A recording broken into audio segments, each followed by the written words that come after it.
Assalamualaikum. Respon saya audio dan video.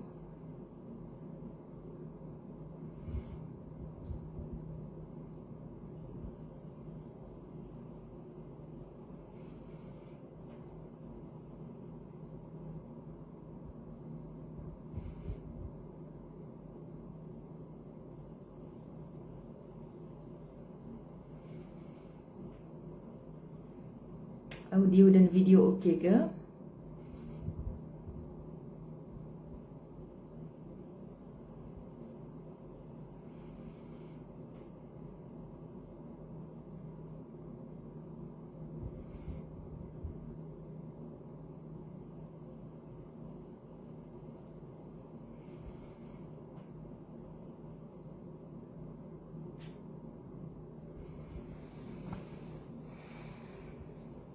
Semua okey, alhamdulillah, syukur.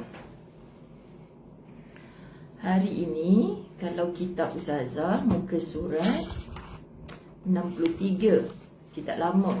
Okey, kitab lama warna kuning. Kalau yang baru mungkin 65. Siapa ada kitab boleh tolong respon muka surat berapa? Sebab ada yang masih tak faham ya, yang memiliki La Tahzan di rumah mungkin terbitan lain dan penterjemahnya lain.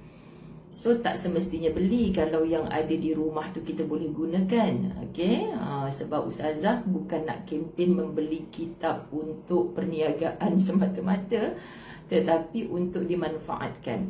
Ni kalau kat rumah dah ada, asalkan penterjemahnya Nur Aini Abu dan publisher adalah Al-Hidayah, insya-Allah okey.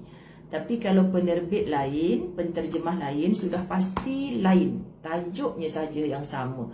Lain tu disebabkan cara pengolahan lah. Jadi tak mungkin muka surat sama. Okey, tim khidmat Kak Nazatul Naina, muka surat 66. Oh, jauh sikit beza kali ni. Saya 63, so beza 3 muka surat. Muka surat Ustazah 63, jadi kitab baru yang mendapatkan kitab baru melalui tim khidmat. Okay, cetakan terkini warna hijau. Di bawah tu saya pinkan nombor telefon, sesiapa yang nak boleh hubungi tim khidmat. InsyaAllah tak larilah, muka surat, perbahasan dia semua sama. Alhamdulillah. Summa alhamdulillah. Okay, kita mulakan. Bismillahirrahmanirrahim. Alhamdulillahi rabbil alamin. Wassalatu wassalamu ala ashrafil anbiya'i wal mursalin wa ala alihi wa ashabihi ajma'in. Rabbi shrah li sadri wa yassir li amri wahlul 'uqdatam min lisani yafqahu qawli. Rabbi yassir wa la tu'assir ya karim. Rabbi zidni ilma warzuqni fahma. Assalamualaikum warahmatullahi wabarakatuh. Apa khabar sahabat-sahabat muslimin muslimat dirahmati Allah? Kita berada di page Ustazah Muzayyanah untuk setiap hari bersama kitab La Tahzan sampai kepada bab ke-32 bertajuk Tersenyumlah. Macam remeh je tajuk ni, tapi setelah kita menekuni 1 jam semalam, kita rasa Allahu Akbar, syok kan belajar bab Tersenyumlah. Siapa yang ada semalam, dan hari ini Ustazah tulis di situ bab 32 in bracket sambungan 1 tajuk Tersenyumlah. Jadi yang tak ada semalam boleh rujuk pelajaran semalam lah, insya-Allah. Sebab hari ni kita sambung ketidakhabisan pelajaran semalam, dan cara ni kita tak habis lagi hari ni untuk bab ni. Kita akan sambung mungkin sekali pertemuan lagi. Okey, tak apa. Yang penting masuk ke dalam minda kita, masuk ke dalam hati kita. Bila mana kita belajar biar sikit, tapi dengan contoh, dengan ulasan, dengan kesungguhan kita cuba untuk memahami, dia akan lekat dalam kepala. Lekat dalam kepala ni, faham. Bila diberi faham oleh Allah, kita boleh sambil termenung tu teringat balik sahabat-sahabat. Sambil kawan minta nasihat, kita boleh luahkan semula. Sambil kita menulis di media sosial kita, kita boleh pindahkan bahasa Dr. Aid Al-Qarni. Subhanallah, inilah keindahan. Baik, sahabat-sahabat dirahmati Allah, kita sambung muka surat 63 perenggan kedua kitab saya. Muka surat yang anda ni adalah muka surat 66. Kitab baru yang dapat daripada tim khidmat postkan kepada anda. Okay? Yang bertanya-tanya kadang nanti bila Ustazah tengok balik di ruang komen, tanya lagi nak dapatkan kitab kat mana, sedangkan Ustazah pin dah tu. Kan? Penat ni pakai pin, pakai brush lagi tu. Okey, sahabat-sahabat muslimin muslimat dirahmati Allah. Dr. Aida Al-Qarni menyambung lagi. Seandainya saya disuruh memilih di antara harta yang banyak atau kedudukan yang tinggi. Allah, baca dah meremang bulu roma. Sebab apa? Seorang ulama menulis, pengalamannya luar biasa, ilmunya hebat. Jadi tulisannya tu buat masuk ke dalam hati. Macam mana? Seandainya saya disuruh memilih di antara harta yang banyak atau kedudukan yang tinggi dengan jiwa yang tenteram, damai dan selalu tersenyum, pastilah aku memilih yang kedua. Okey, ini kata Dr. Aida Al-Qarni. Orang alim, orang soleh. Macam mana dengan kita, sahabat-sahabat dirahmati Allah? Jom kita tanya hati kita masing-masing. Di tangan kananku, ini tangan kanan saya tahu, anda jangan nampak tangan kiri pula. Di tangan kananku ada harta yang banyak, ada kedudukan yang tinggi dengan jiwa yang tenteram dan damai. Di tangan kiriku, sahabat-sahabat, ada pula mana tadi? Ada pula mana tadi? Seandainya saya disuruh memilih di antara harta yang banyak atau kedudukan yang tinggi dengan jiwa yang tenteram, damai dan selalu tersenyum, pastilah aku memilih yang kedua. Faham? Di tangan kananku kedudukan yang tinggi, di tangan kiriku jiwa yang tenteram dan damai dan selalu tersenyum, pastilah aku memilih yang kedua. Macam itulah kan. Sebabnya ialah, apa artinya harta yang banyak bila wajah selalu muram? Allahu Akbar. Apa artinya harta yang banyak bila wajah selalu muram? Okey. Apa artinya pangkat dan kedudukan sekiranya jiwa sering cemas, tak ada ketenangan? Apa artinya segala yang ada di dunia ini bila perasaan sering bersedih, seumpama orang yang baru sahaja selesai daripada menghantar jenazah kekasihnya. Allah Allah. Orang duk balik hantar jenazah kekasih, sahabat-sahabat, pilu, sayu hati. Kan? Apa artinya bila hidup ni penuh dengan kesedihan? Apa erti kecantikan seorang isteri? Masa nak kahwin pilih wanita yang paling cantik. Bila dah kahwin, apa erti kecantikan seorang isteri? Sekiranya sering berwajah muram dan hanya membuatkan suasana rumah tangga seolah-olah seperti neraka sahaja. Kenapa Dr. Aida Al-Qarni menulis macam ni? Sahabat, bila kita bertadabbur Quran, kita akan mengetahui penghuni neraka tu sifatnya memang tak pernah ada yang senyum. Wajahnya merenggut. Kalau dalam bahasa Indonesia ditulis dalam kitab-kitab tu, maknanya muram, sampai berkedut dahi tu, moncong muka, macam itulah kan. Orang tak suka nak tengok muka dia. Sebab asal tengok muka dia dah merungut. Bukan merungut. Merenggut. Allahu Akbar. Sampai berkedut-kedut dahi macam tu. Jadi itu rupanya wajah orang-orang yang mengisi neraka Allah. So wanita-wanita, isteri cantik macam mana pun duduk dalam rumah, tapi wajahnya selalu muram, masam. Jadi rumah itu bukan lagi baiti jannati, tetapi rumah itu boleh bertukar sepertinya ahli neraka. Na'udzubillah. Buka kitab dah rasa macam ditampar-tampar kita ni sahabat. Jadi kan, saya ingat senang nak senyum macam tu. Allahu Akbar. Semalam kan sahabat kita belajar tajuk tersenyum. Ada seorang respon kat saya. Dia diuji dalam rumah tangga. Allah, perkahwinan baru sahabat-sahabat. Perkahwinan yang baru. Tiba-tiba suaminya nak kahwin dengan ex-girlfriend. Kita dengar pun kita rasa macam, apa pelik, something wrong ni. Allahu Akbar, patutlah diuji kepada si Polan. Bukan diuji kepada kita. Apa yang dia sebut? Kena pula tengah sedih-sedih tu, tengah wajah masam. Dengar kuliah La Tahzan semalam. Dengar kuliah La Tahzan, sahabat, ustazah suruh senyum. Dia kata, ustazah suruh senyum. Jadi terasa bahagia seketika. Masih mampu tersenyum bila mendengar kuliah suruh senyum. Anda bagaimana? Itulah sebab Allah beri kepada orang yang mampu. Kita sebut sahabat-sahabat. Ya Rob, Ustazah giling kepala balik. Jadi kita sama-sama nak belajar ni kan. Jadi kita mulakan dengan rumah kita, macam mana pun ujian yang Allah berikan, banyakkan senyum. Ni bukan kelentong punya cerita tau. Sahabat-sahabat tim khidmat boleh intai Ustazah punya messenger tu. Masya Allah.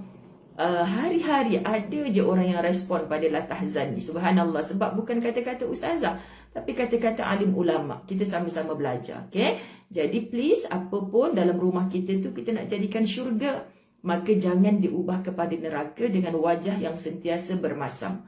Bukan mudah, tapi kita sedang mujahadah. Okay? Tentulah, seorang isteri yang tidak terlalu cantik akan menjadi 1000 kali lebih baik sekiranya dia mampu menjadikan suasana rumah tangganya laksana syurga setiap saat. Kita tadabbur Quran lagi, kita belajar tentang syurga. Siapakah orang-orang yang dimasukkan dalam syurga bakal menjadi ahli syurga di mahsyar lagi, walaupun matahari sejengkal, lautan peluh, rapat-rapat 2 telapak kaki sahaja. Kita tak boleh ganjak 1 inci depan, kiri, kanan, belakang. Itulah mahsyar, penuh dengan kegelapan. Tapi wajahnya boleh tersenyum. Wajah yang tersenyum ketika menunggu saat keputusan dijatuhkan kepada dia adalah calon-calon ahli syurga. Ini Allah sebut dalam Quran, sahabat-sahabat. Maka penghuni syurga tu tak ada yang bermuram durja. Penghuni syurga tu sentiasa tersenyum. Maka orang yang mendambakan syurga harus melatih diri ketika berada di dunia praktikal. Praktikal nak masuk syurga ni, praktikalnya di dunia.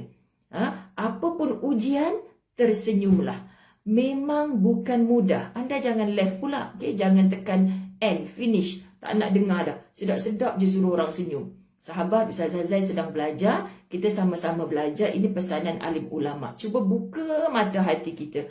Okay, suka untuk mendengar nasihat. Kita buat je, start je. Bila kita start, dia akan merasa pelan-pelan akan datang lazat. Kita nak menghuni syurganya Allah. Kita bukan nak menghuni neraka Allah. Sesuai dengan doa kita. Allahumma inna nas'aluka ridhaka wal jannah. Kita nak Allah redha kita sampai Allah masukkan kita dalam syurga. Dan kita selalu berdoa penghujungnya berbunyi waqina azabannar. Jauhkan aku dari neraka-Mu itu ya Allah. Allahu Akbar. Sahabat-sahabat dirahmati Allah, semalam kan ramai debar jantung. Apalah berita tengah hari ni nak umum. Apalah berita malam hari nak umum. Malam tadi Ustazah ada kuliah pukul 8 sepatutnya. Selalunya kan orang jemput kuliah malam lepas isyak. Saya tak perasan poster orang hantar tu kuliah maghrib. Cuma kata yes je. Ingat dah malam tu pukul 9 macam biasa lah. Lepas tu kita dengan puasa, dengan maghrib lewat sekarang ni, saya cakap dengan urus setia. Boleh tak kalau kita ejaz, sebab kuliah online ni senang. Bukan melibatkan AJK, berkumpul kat masjid, bukan. Jadi boleh-boleh Ustazah, saya pun baru terfikir hari Isnin ni orang ramai puasa, maghrib pula lambat sekarang. Tak apa Ustazah, kita buat pukul 9. Kita buat pukul 9. Sebenarnya lagi selain daripada berpuasa maghrib lewat, nak tengok berita kan malam tadi tu. Sebab Allah, hai berita yang betul-betul. Ya, mungkin di kalangan kita ada yang seronok, tapi di kalangan kita ada yang berduka.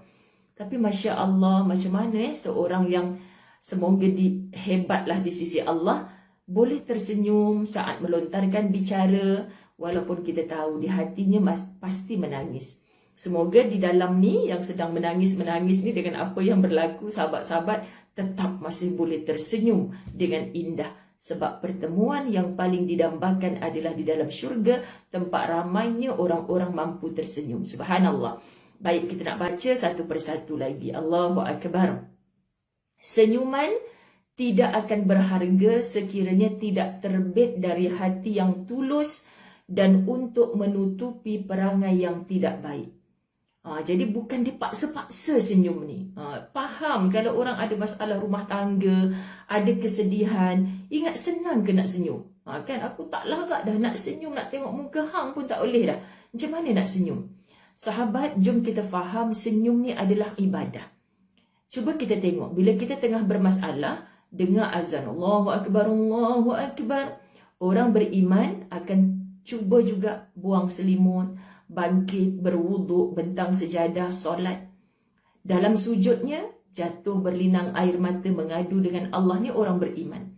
Tapi orang yang berjaya dipujuk rayu oleh iblis, saat dia rasa aku je kena hentak dengan ujian ni, aku dah baik dah, tapi Allah masih bagi aku ujian lagi. Dah tak payah sembahyang. Di situlah kita dapat jawapan, itulah orang tidak beriman.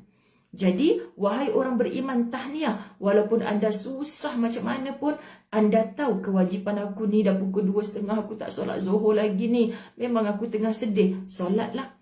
Bahkan dia lebih lagi, dalam sedihnya itu bukan saja solat fardu, dia sambung dengan qabliyah, ba'diyah. Malam hari dia bangun lagi, solat-solat sunatnya tak tinggal. Sahabat-sahabat dirahmati Allah. Kan? Apa yang kita faham, apa yang kita sebut saat itu? Sebab dia orang beriman.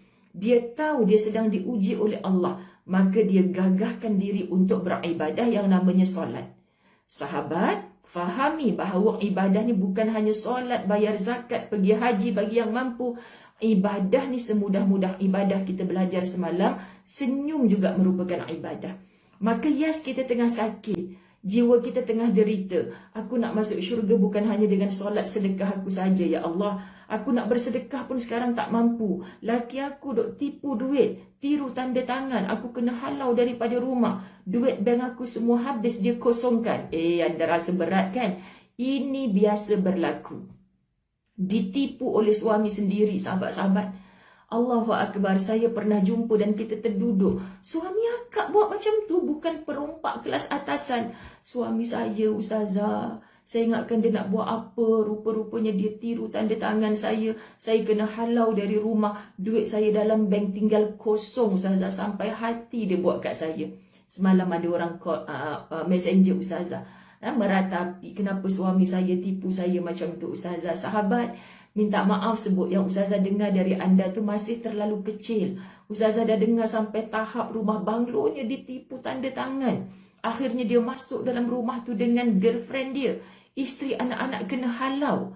Ya Allah, ada manusia macam ni. Akhirnya ustazah temui kakak ni masih boleh tersenyum. Ya Allah, kita balik pelik, masih boleh senyum, masih boleh maafkan suami tu. Manusia jadi macam mana? Patut kitab cerita. Rupanya memang ada ahli syurga. Nanti ada pula orang yang jadi batu api. Engkau nak jadi ahli syurga sangat, belum confirm pun syurga kan? Kalau aku jadi engkau macam tu, aku tembak je lelaki tak guna macam tu. Astaghfirullah, sahabat. Sebab tu beza orang alim dengan orang jahil.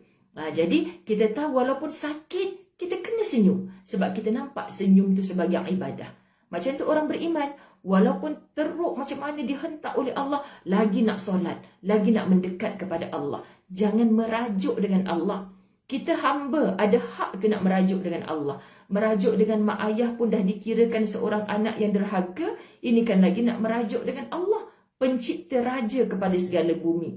Segala langit bumi, rajanya adalah Allah. Kita nak lari tang mana lagi, sahabat-sahabat, kalau kita merajuk dengan Allah. Nak jorok bawah kerusi, nak pergi duduk dalam gua, tu pun miliknya Allah. Okay, sahabat-sahabat, baik. Senyuman tidak akan berharga sekiranya tidak terbit dari hati yang tulus untuk menutupi perangai yang tidak baik. Jangan dibuat-buat. Depan orang senyum manis leting. Betul ke macam tu? Manis leting. Tapi belakang orang dia pula yang mengutuk-ngutuk sebagainya. Itu senyuman yang tidak ikhlas. Lihatlah setiap bunga tersenyum. Hutan tersenyum, sungai dan lautan, langit, bintang-bintang dan burung-burung, semuanya tersenyum. Dan manusia sesuai dengan watak dasarnya adalah makhluk yang suka tersenyum. Jikalau dalam dirinya tidak menonjolkan penyakit tamak, penyakit jahat dan ego yang sering membuat raut wajah tampak kusut dan muram. Makna kitab ni memahamkan kita, semua manusia memang ada watak untuk mudah tersenyum. Kecuali orang yang di hatinya ada tamak, ada sifat jahat, ego, memang akan terpamer di wajahnya, tampak kusut dan muram. Tu dia. Jom sekejap lagi kita pandang cermin. Muka kita ni muka yang susah senyum ke senang senyum? Susah senyum, ustazah. Saya dah tengok muka saya kat cermin. Muka saya ni memang susah senyum. Please, buat latihan, praktis. 5 kali sehari, setiap kali sebelum dan selepas solat, duduk depan cermin, senyum. Senyum. Suami tengah buat hal, ajar diri untuk senyum. Senyum. Bukan mudah ni sahabat-sahabat. Sebab apa? Sebab kita sedang melatih diri kita nak buang sifat tamak, buang sifat jahat, buang egoisme dekat dalam hati kita ni. Ini menurut isi kitab. Raut wajah seseorang adalah bisikkan gambaran keadaan jiwanya. Oleh kerana itu, tidak akan tampak keindahan pada orang yang jiwanya tidak tenang. Semalam pun kita belajar sahabat-sahabat. Bukan kening yang dicalit dengan macam-macam. Hari tu Ustazah ada tertengok orang duk belajar lukis kening. Ustazah kata, Allah, nak lukis kening pun kena belajar gini. Rupanya bukan pakai pelukis dia tu. Kalau Ustazah panggil pensel color je lah kan. Sahabat-sahabat, rupanya dia bentuk luar-luar kening tu. Dia kata, okey, kita bubuh gel. So, ada gel pula dah. Ya Allah, bersusah payahnya. Lepas gel tu dia kata kita blend. Kan apa maksud blend dia ni? Rupanya nak sebatikan. Yang gel dia dah bubuh tadi supaya kening tu nampak cantik. Lalu Ustazah ketawa. Kan? Ustaz kata, apa hal yang duk ketawa seorang tu? Kelakar sungguh lah bang. Rupanya ingatkan dia nak ajar masak. Kita duk dengar suara dia, ingatkan nak ajar masak. Rupanya sahabat-sahabat, yelah duk sebut gel, sebut blend. Kan ingatkan blender tu. Rupanya nak lukis kening je. Sahabat-sahabat, jadi kadang-kadang orang tak nampak pun dengan kening yang cantik, hidung bak seludang, pipi sebelah merah, sebelah oren kan. Orang tak rasa nak gelak pun tengok dia sahabat-sahabat. Orang mentertawakan dengan mengejek lagi ada. Tak perlu semua tu, hanya dengan jiwa yang tenang. Subhanallah, jiwa yang tenang tu akan terpamir di wajahnya sahabat-sahabat. Kerana apa? Oleh kerana itu tidak akan tampak keindahan pada orang yang jiwanya tidak tenang. Dan tidak akan ada kebenaran dari orang yang hatinya kotor. Bersihkan hati, akan terpamir pada wajahnya keindahan. Kotornya hati dilukis bagaimanapun, tidak akan ada keindahan. Allahu Akbar. Setiap manusia melihat dunia ini sesuai dengan perbuatan, fikiran dan dorongan hidupnya. Yakni, apabila amal perbuatannya baik, fikirannya bersih dan motivasi hidupnya suci, maka dia akan melihat dunia ini bersih dan indah. Sebagaimana dunia ini diciptakan.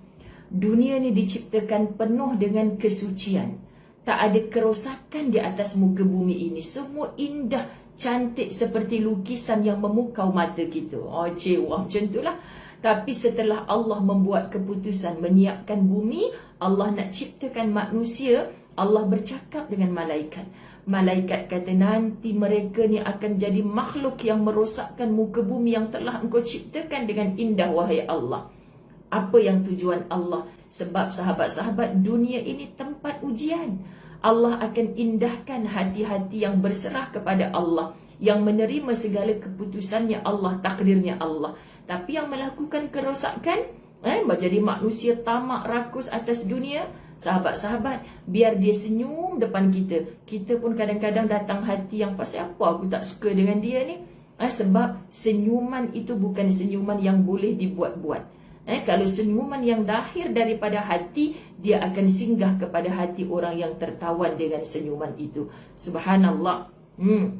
Jika terjadi sebaliknya, dunia akan terlihat gelap gelita dan dia melihat segala sesuatu terasa hitam pekat. Sebab apa? Sebab hatinya tadi, sahabat. Kalau perbuatannya baik, fikirannya bersih, motivasi hidupnya suci, maka akan melihat dunia ini serba indah. Orang buat jahat kat dia pun dia boleh senyum lagi. Allahu Akbar. Ada ke sahabat-sahabat la tahzan yang macam tu? Now kita on the way ke arah tu lah. Sahabat-sahabat, kita baru bab 32. Nanti bila kita dah hampir 300 bab habis, insya-Allah kita jadi manusia hebat. Syaratnya kita sungguh-sungguh lah. Kita tak nak dunia ni kelihatan gelap gelita. Hatta orang buta boleh senyum. Kan kita selalu tengok orang buta ni senyum, sahabat-sahabat. Kenapa ya? Dia pakai tongkat, pakai cermin mata hitam, tapi muka dia tu asyik sengih je. Dia tak nampak ke dunia ni gelap gelita. Orang mata cerah, tapi hatinya busuk, dunia ni akan jadi gelap gelita, sepertinya hitam pekat. Tapi orang yang matanya dibutakan oleh Allah, bersih hatinya, bersyukur, berterima kasih walaupun hanya ada orang pimpinkan tangan melintas jalan, Allah senyuman dia tu cukup menyejukkan hati. Allahu Akbar, sahabat-sahabat. Yes, baru kita faham. Patutlah orang buta ni banyak yang senyum. Jarang nak tengok muka dia masam-masam ni. Dan akhirnya terbentuklah dua sisi jiwa. Pada satu sisi jiwa yang dapat membuat sesuatu terasa sengsara. Ni biasa orang perempuan ambil pelajaran di sini. Di sisi yang lain pula ada jiwa yang mampu menciptakan sesuatu menjadi bahagia. Misalnya, terdapat seorang wanita di dalam sebuah rumah. Waktunya dihabiskan dengan mencari dan mengingat kesalahan dirinya sehingga dunia pun terasa gelap. Hanya kerana sebuah piring pecah, dia marah. Aduh, terasa sahabat-sahabat. Ada orang perempuan duduk dalam rumah. Jangan main bola dalam rumah ni. Kalau pecah pasu mama ni, kan? Dia dah cakap dulu dah. Kalau pecah pasu mama ni, kena semua orang, ya. Pecah sungguh, sahabat-sahabat. Pecah sungguh pasu mahal dia tu. Anak-anak punya kerja ni. Bukan anak yang duk main tu saja kena piat telinga. Abang-abang dia pun semua kena. Kenapa tak tengok adik main ni? Bukan abang kakak je kena. Suami yang kat pejabat pun kena telefon. Abang, anak kita pecahkan pasu. Marah daripada saat pasu tu pecah. Sampai dah hangkut pasu tu keluar daripada rumah. Selagi suami dia tak belikan yang baru. Suami nak tunggu beli baru, dapat bonus hujung tahun pula, sahabat-sahabat. Moncong. Marah hanya kerana dengan pasu pecah. Kitab ni cerita piring pecah. Satu pinggan pecah pun jadi punca marah. Macamlah pinggan tu jauh lebih disayang daripada anak yang tadi. Kena belasah dengan mak tu hanya sebab piringnya pecah. Suami yang dekat pejabat tengah tenang-tenang buat kerja pun disuruh balik. Abang balik tengok anak abang ni. Aduh, ada ke manusia macam tu, sahabat-sahabat? Bila kita tanya pasal apa jadi singa ni kak, pelik sangat ni. Mak kau hijau terus ni. Ustazah tolong hijau hari ni. Mak kau hijau terus ni. Ustazah bayangkan, dia pecahkan pinggan saya. Ini yang saya nak pecahkan kepala bapak dia ni. Bapak dia pula jadi sebab. Kan? Kadang-kadang kita tak faham tau, sahabat-sahabat dirahmati Allah. Kita disindir oleh kitab ni. Allah, kalau kita tak belajar, Masya Allah. Allah, Ibu Comel namanya.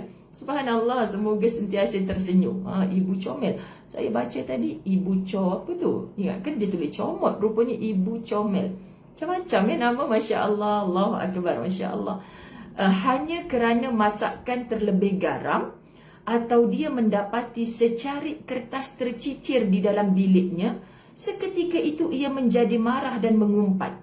Ya Allah, makan terlebih garam dan secarik kertas tercicir dalam bilik. Siapa yang buat sepah kat bilik mama ni? Aduh, takut sahabat-sahabat dirahmati Allah. Dia menyalahkan setiap orang yang berada di rumah. Seakan-akan dia percikkan api yang selalu siap menyambar siapa saja yang ada berdekatannya. Hanya kerana satu piring pecah, hanya kerana secarik kertas jatuh atas lantai, hanya kerana terlebih garam dalam masakan, dia dah jadi seperti percikan api. Siapa je yang lalu, disambarnya. Tolong berhenti, wahai wanita, daripada sikap ini. Kenapa Ustazah sebut wanita? Sebab penulis kitab menuliskan ramai wanita bersikap demikian. Ramai wanita yang menonton ni. Jangan kata saya tak, Ustazah, suami saya macam tu. Sabar, Ustaz. Orang lelaki ada pula. Ada sindiran juga dalam kitab ni. Bukan sindiran untuk bagi kita left group, tapi untuk kita berfikir, sahabat-sahabat. Ada pula seorang lelaki yang acap kali membuat hidupnya dan orang-orang di sekelilingnya terasa berat dan sengsara.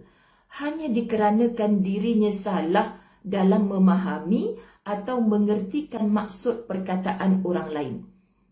Kalau lelaki yang bersikap cemburu pelik-pelik, tiba-tiba dapat mesej, aku sukalah kat isteri kau tu. Contoh kan, sahabat-sahabat dirahmati Allah. Betul, bahaya, hati-hati lagi-lagi dalam zaman WhatsApp ni.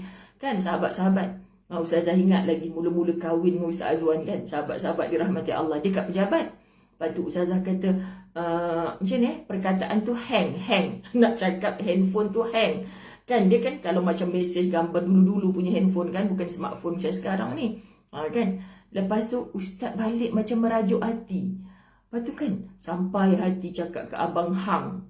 Bukan hang, nak cakap hang tu. Macam tu. Sampai sekarang tak boleh lupa. Tapi jadi bahan ketawa lah.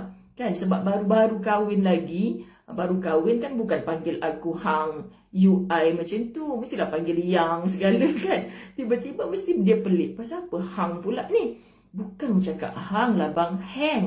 Bahaya juga ni, sejak daripada tu kita belajar sesuatu. Kan? Kalau kita komunikasi tak betul ni sahabat-sahabat, barulah dia senyum. Uish, abang tak terfikir pula sayang cakap bahasa Inggeris. Oh tu kan, nak cakap hang tu. Dia orang besar kat Penang, mestilah dia dengar perkataan hang. Dengan laki pun hang aku juga, mestilah dia macam tu. Baru-baru kahwin pula, mujur tak perang besar dalam dunia kan.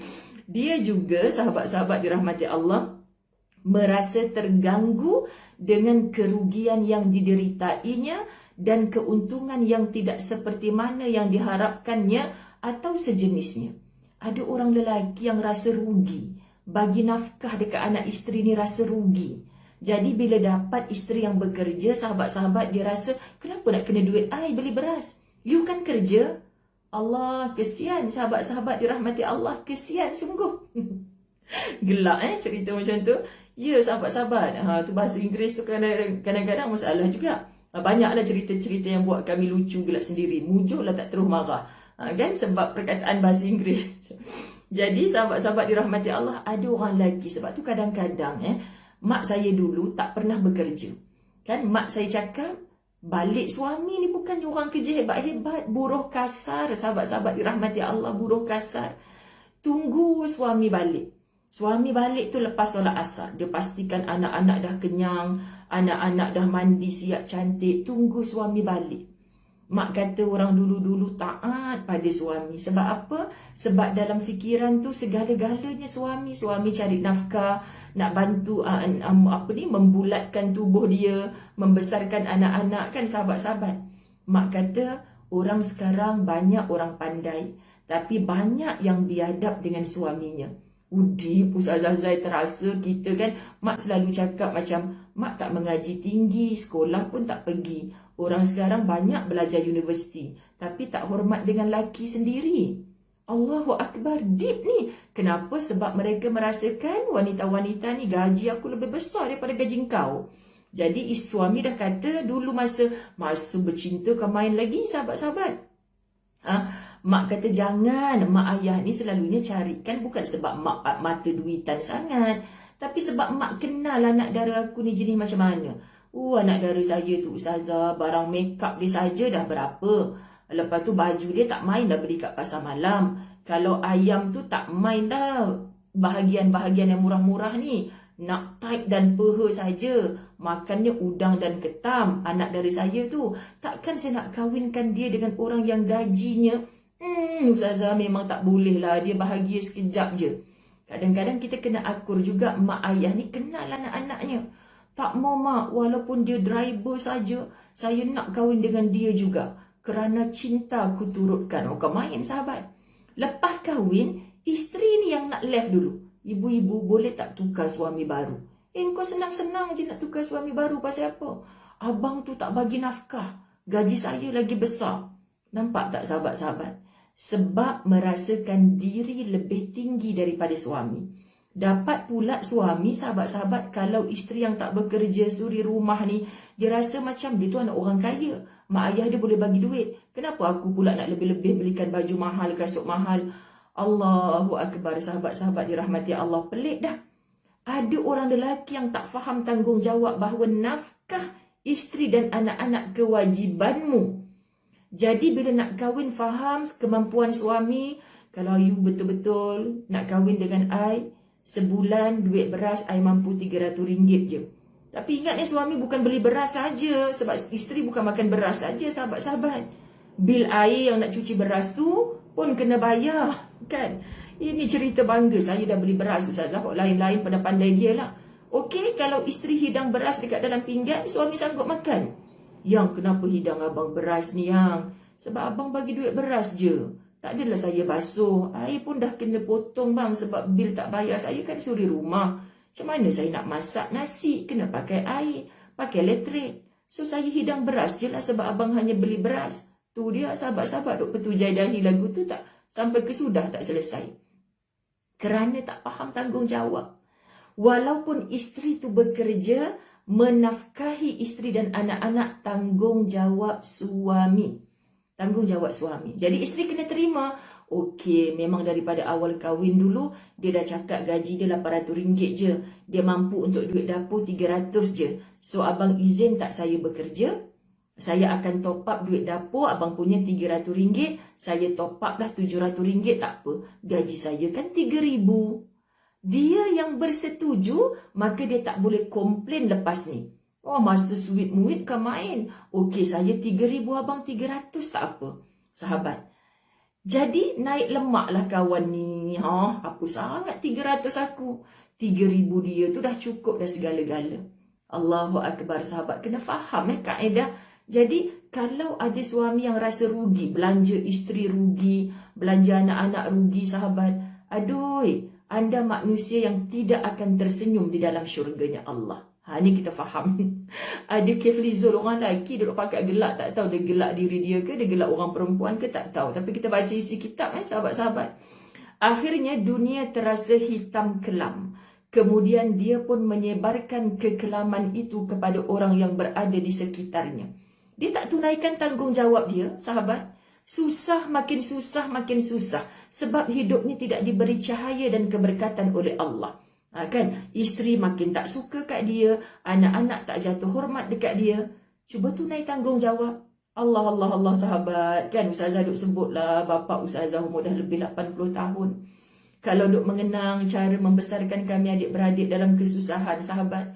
Biar apa susah pun yang dia bagi kat kami. Orang dah makin tua kan, sahabat-sahabat. Saya duk sebut dengan adik-beradik saya macam ni je. Nanti adik bongsu saya duduk dengan bapak kan. Kadang biasalah orang tua mengadu begini-begini. Tak apa, kita ingat je masa kita kecil dulu macam mana bapak. Macam mana bapak bersusah payah. So sekarang ni kita susah sikit untuk bapak, tak apalah. Dia akan baik untuk dia. Akhirnya nanti mampu membuatkan orang tua kita tersenyum sampai ke penghabisan hayat dia. Percayalah sahabat-sahabat. Tapi kalau seorang ayah yang tidak menunaikan tanggungjawabnya, macam mana dia nak dapat senyuman itu? Sebab hidupnya keliling sudah menjadi kelam. Ada anak tapi anak tak hormat dekat dia. Ada isteri tapi isteri tak jatuh sayang, tak kekal hormat pada dia. Kerana Allah dah cakap, man amila salihan falinafsi. Mu buat amal soleh, mu tunai tanggungjawabmu, kelilingmu akan turut bercahaya. Ni dia, okey? Dan orang-orang seperti ini mempunyai kemampuan yang luar biasa dalam menyebarkan keburukan. Kan? Bila dah start buruk di dalam rumah, sebab tu Nabi SAW bagi tahu, khairukum, orang yang paling baik di kalanganmu adalah orang yang paling baik dengan ahlinya. Apa ahli? Keluarganya, isterinya, anak-anaknya. Masya Allah. Jadi bila mu dah tak baik, tanggungjawab tak tunai dalam rumah, dia pun kata, tak apa, saya kalau tak baik dengan isteri saya, anak saya takkan kebuluran sebab isteri saya gaji lebih besar. Lepas tu dia belanja kawan-kawan dia. Percayalah, kawan-kawanmu hanya akan mendampingimu saat senangmu. Mu takkan dapat kawan-kawan yang saat mu susah, mereka kautmu untuk dipimpin, untuk dibantu. Sebab tu ramai orang hidup berpoya-poya, bersenang-senang, sahabat-sahabat dirahmati Allah. Bila dapat duit gaji dengan isteri anak kedekut, tapi dia open table dengan kawan-kawan huha-huha sana sini. Jenis kawan macam tu, bila engkau dapat susah, seorang tak datang ziarah. Makin menjauh. Tapi apa kualiti sahabat? Buat baik dengan keluarga, buat baik dengan ahli rumah, engkau akan didatangi oleh sahabat-sahabat yang baik. Engkau jatuh, terduduk, susah, sakit, kawan-kawan sahabatnya akan datang ziarah. Sebab Allah datangkan sahabat yang bukan carimu waktu senang saja, tapi sahabat waktu senang dan susah. Itulah keberkatan hidup. Okey? Baik, jadi orang macam ni walaupun dia sakit, dia masih mampu tersenyum sebab diziarahi oleh orang-orang yang baik, yang bercakap perkara-perkara yang positif di sisi dia. Allahu Akbar. Dan pada tadi, dia menjadikan sesuatu yang hanya sebesar biji menjadi sebesar kubah. Dari sebesar benih hingga sebesar pohon. Sehingga akhirnya dia sama sekali tidak memiliki kemampuan untuk melakukan kebaikan. Allah tidak merasa gembira dengan apa yang mereka berikan, walaupun banyak dan mereka tidak pernah merasa puas dan senang dengan sebanyak mana pun pemberian yang pernah mereka terima. Ini berhati-hati. Ar-rijalu qawwamuna 'alan nisa. Lelaki adalah pemimpin pada perempuan. So kalau ketuanya betul, insya-Allah akan menarik seluruh rakyat jelatanya betul. Kalau dapat pemimpin yang tak betul, sahabat-sahabat dirahmati Allah, hancur sebelaka. Gitulah. Hidup ini adalah seni, dan seni dapat dipelajari dan ditekuni. Kalau kata suami saya tu takkan Ustazah berubah sikap, memang panas baran, memang bakhil, kedekut.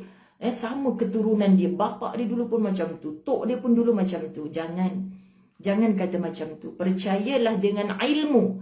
Hidup ini adalah seni, dan seni dapat dipelajari dan ditekuni. Tolong sahabat-sahabat dirahmati Allah, kita boleh dengan ilmu kita ubah ganjakkan diri kita kepada tahap yang mendapat yarfa'illah, diangkat darjatnya oleh Allah kerana ilmu. Ya, dulu dia panas baran. Setelah dia belajar tentang orang yang marah ni bukan hero yang sebenar. Walaupun dia sebagai ketua, sebagai bapa, sebagai suami, dia tak layak dipandang sebagai ketua. Sahabat-sahabat dirahmati Allah. Jadi, Nabi yang bagi tahu, la taghdab. Orang yang marah-marah tu, sahabat-sahabat dirahmati Allah, bukan hero. Hero sebenar adalah siapa yang mampu menahan marahnya. Ni. Jadi kita kaitkan dengan istilah tahzan yang kita pelajari pada hari ini. Sebaiknya manusia berusaha keras dan penuh kesungguhan belajar tentang bagaimana menghasilkan bunga-bunga, wewangian dan cinta sepanjang hidupnya. Allahu Akbar. Itu lebih baik daripada ia terus memerah tenaga dan waktunya hanya untuk mengumpul harta di saku atau di gudangnya. Ada jadi ketua keluarga sahabat-sahabat, hanya keluar pagi balik malam. Ustazah, daripada saya mula kahwin sampai beranak, tugas saya macam itulah. Tugas saya keluar cari nafkah, isteri saya tak hargai, anak-anak saya tak hormat kat saya. Ayah, bukan istana yang diharapkan. Bukan gudang-gudang harta yang diharapkan. Tapi kasih sayang. Dalam pada kita mencari harta, kita terlupa nak membelai kasih sayang, memasukkan keimanan ke dalam hati anak-anak kita dengan contoh pimpinan kita. Maka bila dah berumah besar, kereta berderet-deret, berkilat-kilat, isteri anaknya pun dah bulat-bulat, sahabat, tapi kita tak dapat apa-apa manfaat. Ternyata bila dah tua, gigit jari sendiri. Kena tinggal dengan isteri, anak-anak makin biadab, barulah dia sedar. Aku hanya sibuk memberikan harta, tapi aku tidak sibuk memberikan agama. Agama ini kaya dengan kasih sayang. Okey? Bagaimanapun, apa erti kehidupan ini jika hanya bertujuan untuk mengumpulkan harta benda dan tidak dimanfaatkan sedikit pun untuk meningkatkan kualiti kasih sayang? Salah ke jadi orang kaya? Tak salah. Tapi dalam memburu kaya itu, kayakan jiwa dengan kasih sayang. Kayakan jiwa dengan cinta. Kayakan jiwa dengan keindahan dalam hidupnya. Subhanallah. Sebab tu orang ada yang duduk rumah setenggan je, tapi jiwanya penuh kasih sayang. Anak-anaknya hormat, sahabat-sahabat dirahmati Allah. Okey? Baik. Ramai orang yang tidak mampu melihat keindahan hidup ini. Mereka hanya membuka matanya untuk dirham dan dinar semata. Untuk RM lah kalau kita kat Malaysia ni. Dan berusaha agar mereka boleh berjalan di dalam kebun yang lebat. Bunga-bunga yang cantik mempesona. Air jernih yang bergemericik. Burung-burung berkicau riang. Berangan kita ni. Akan tetapi mereka tidak pernah berupaya bagaimana membuat hati mereka bahagia. Pemilik kitab, jom kita gariskan kalimah. Mereka hanya sibuk menghitung berapa dinar yang masuk dan berapa dinar yang keluar. Wang bagi mereka adalah satu-satunya alat untuk mencapai hidup bahagia. Allah, mereka telah memutarbalikkan keadaan dengan menjual kehidupan yang bahagia ini demi memperolehi wang. Sanggup hilang kasih sayang demi wang. Akhirnya ibu-ibu, ayah-ayah yang menonton hari ini, adakah wang itu segala-galanya? Tidak. Sahabat-sahabat, kita mula belajar sehingga kita menyatakan kalaulah boleh patah balik, Ustazah, kalau acik boleh patah balik ke zaman dulu. Acik dari mengandung lagi nak bercakap hal agama dengan anak dalam perut. Acik sanggup biar sikit yang masuk dalam rumah tangga, tapi acik penuhkan jiwa anak-anak dengan agama. Ini bukan sedikit yang merayu pada Ustazah, yang meluahkan rasa pada Ustazah, sahabat-sahabat. Namun apakah daya, kehidupan kita perlu diteruskan. Kita tak mungkin dapat patah balik ke zaman silam. Now kita dah ada kesedaran, terus dengan agama. Walaupun sukar nak tarik orang lain ke dalam agama, mulakan diri kita sebagai orang yang beragama. Cinta akan majlis-majlis ilmu yang mengajak kita jatuh cinta dengan agama kita sendiri. Struktur mata kita telah diciptakan Allah sedemikian rupa dan unik agar kita dapat melihat keindahan ciptaannya.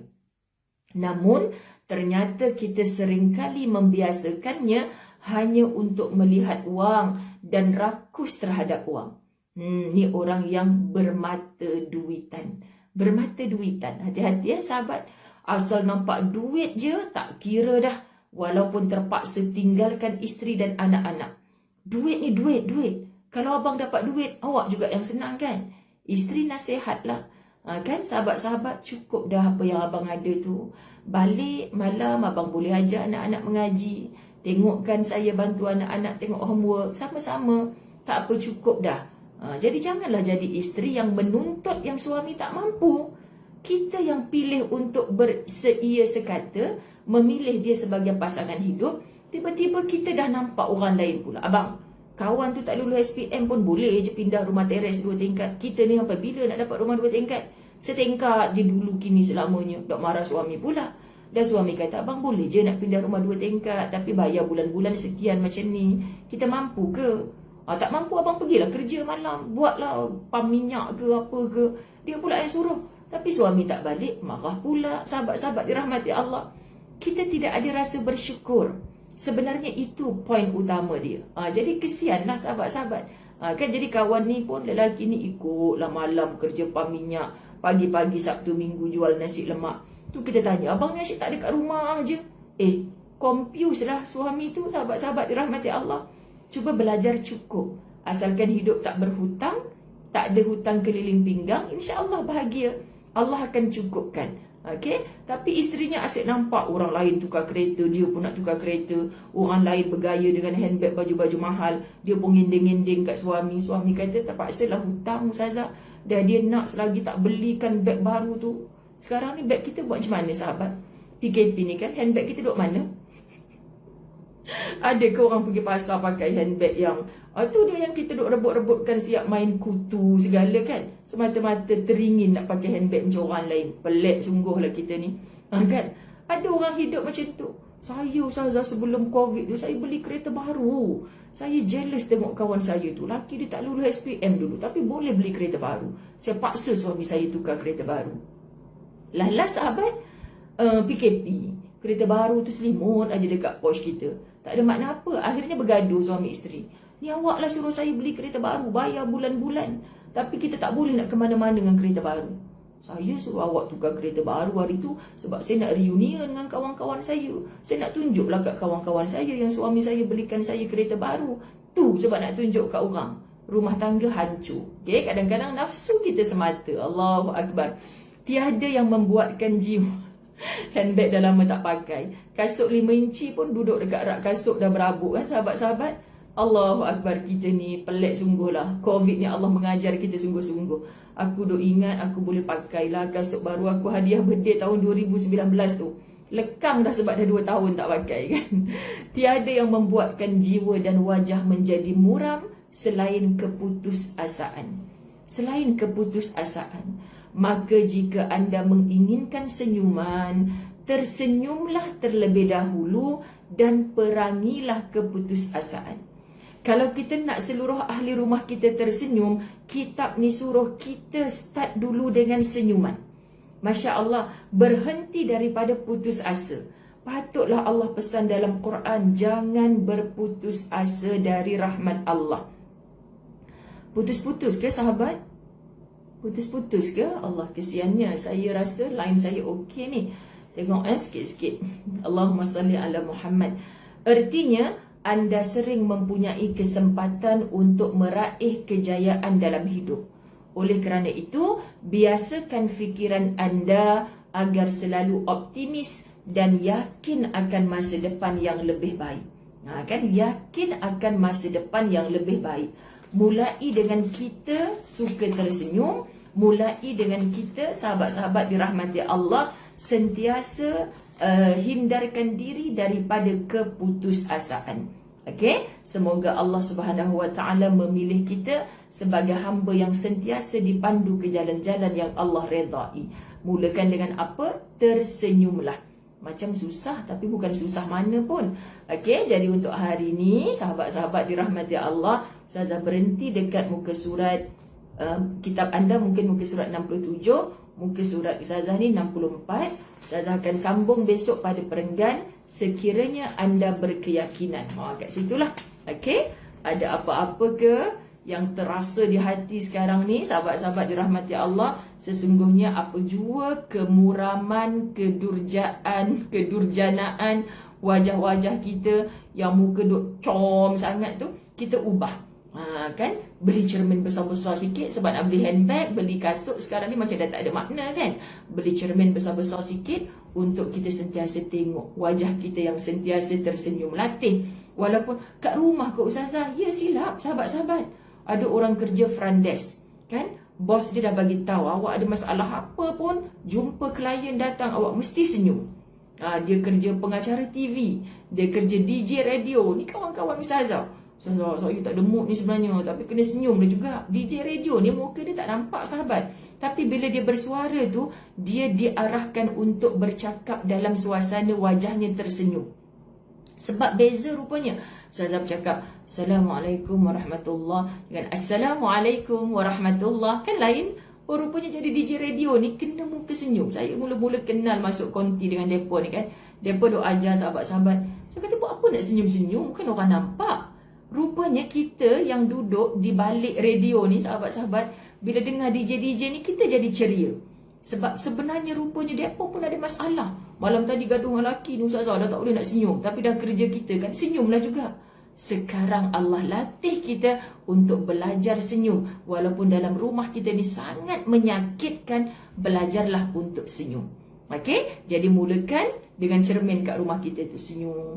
Jangan masa suami kita mengintai kan, suami kita kata dah gila apa bini aku ni, sejak PKP ni senyum depan cermin pula. Sebenarnya ni kesan kitab Al-Tahzan. Kita nak belajar, kita nak apply dalam kehidupan kita insya-Allah. Ampun maaf zahir batin, sayang semuanya kerana Allah yang duduk bersama-sama dalam kitab Al-Tahzan. Sahabat-sahabat minta maaf kalau ada yang menerima dalam keadaan putus-putus tadi. Saya kira semoga orang lain dapat mendengar dengan baik. InsyaAllah besok sahabat-sahabat dirahmati Allah, Ustazah ada kuliah pukul 10. Maka saya akan Al-Tahzan pukul 11.30 pagi. InsyaAllah, moga Allah izinkan esok jumpa 11.30 pagi. Wabillahi taufiq wal hidayah. Assalamualaikum warahmatullahi wabarakatuh.